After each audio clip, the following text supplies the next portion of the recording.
Welcome guys to my channel. Nandito po tayo ngayon para mag-unbox at saka i-review natin yung another model of TPlink router C24. At i-share ko na rin po kung paano siya i-configure, kung paano papalitan yung IP address niya, Wi-Fi name, password, at saka yung admin password ng ating router. Okay guys, buksan na po natin ang ating box.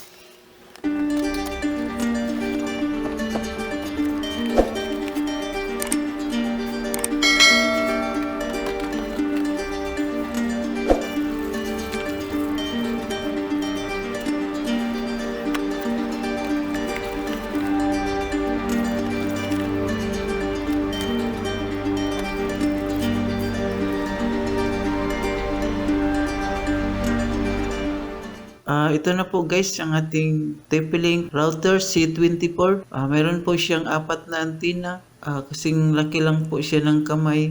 At dito naman po yung consume niya na power 9 volts 0.6 amperes. Tapos dito naman sa part na to, ito po yung Wi-Fi name at saka yung password niya. Kung kunyari, nag-configure kayo nito na gamit yung cellphone nyo, magagamit nyo po ito. Pero para sa akin, hindi na ito magagamit kasi yung gagamitin ko na pang configure, ito po yung desktop computer. Meron po siyang isang 4 na LAN, yung function ng WPS niya at saka reset button. Dual siya, pwede siya WPS at saka reset. Unang-una, ikabit muna natin yung LAN cable sa ating LAN port. Tapos i-connect po natin yung power adapter. Tapos connect natin sa outlet. Tapos, ayan na guys, umiilaw na po siya yung power. Saka umiilaw na po yung LED ng dual band niya. Ito po yung 2.4 GHz at saka 5 GHz.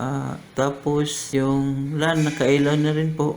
Ibig sabihin po na nakakonect na po siya sa ating PC.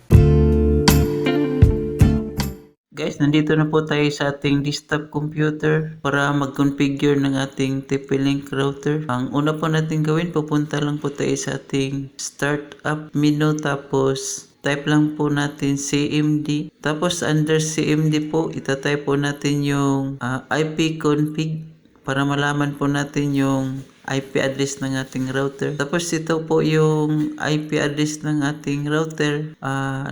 Ibig sabihin na detect na po sa ating computer yung router. Ito po yung IP address niya. Tapos papunta na rin po tayo doon sa ating browser sa Google Chrome. Type lang po natin yung IP address ng ating router 192.168.0.1. Ito na guys, na-open na po natin yung system ng ating router. Ang una po natin gawin, mag-create po tayo ng administrator password. Kayo na pong bahala kung anong gusto nyong ilagay na password sa inyong router.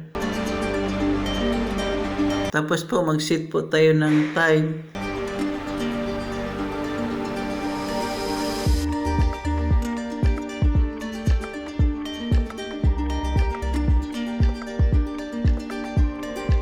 Tapos maglagay po tayo ng Wi-Fi name.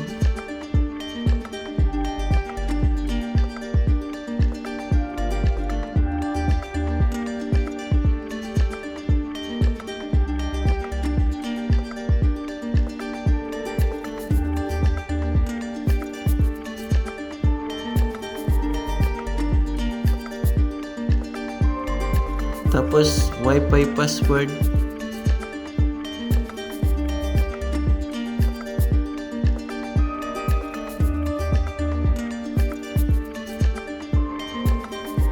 Pagkatapos po natin mag-type ng Wi-Fi name at saka Wi-Fi password, pindutin lang po natin next. Tapos next.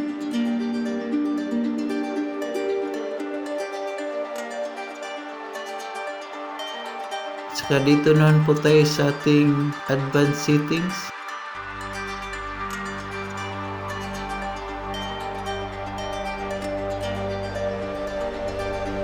Mayroon po tayong tatlong mode sa router na to. Mayroon siyang router mode,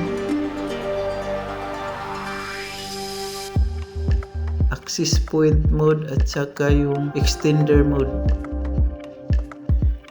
Sa pagpalit naman po ng IP address ng ating router, pupunta lang po tayo sa network, tapos press lang po natin yung LAN. Makikita na po natin yung default IP address ng ating router, 192.168.0.1. Pagkatapos po natin mapalitan yung IP address ng ating router, huwag po natin kalimutan i-save. Tapos yan lang po guys. Sana nagustuhan po niyo yung video. Tsaka huwag kalimutan mag-like and subscribe to my channel para mai-update ko po kayo sa susunod ko po ng mga video. Maraming salamat po. God bless. Keep safe.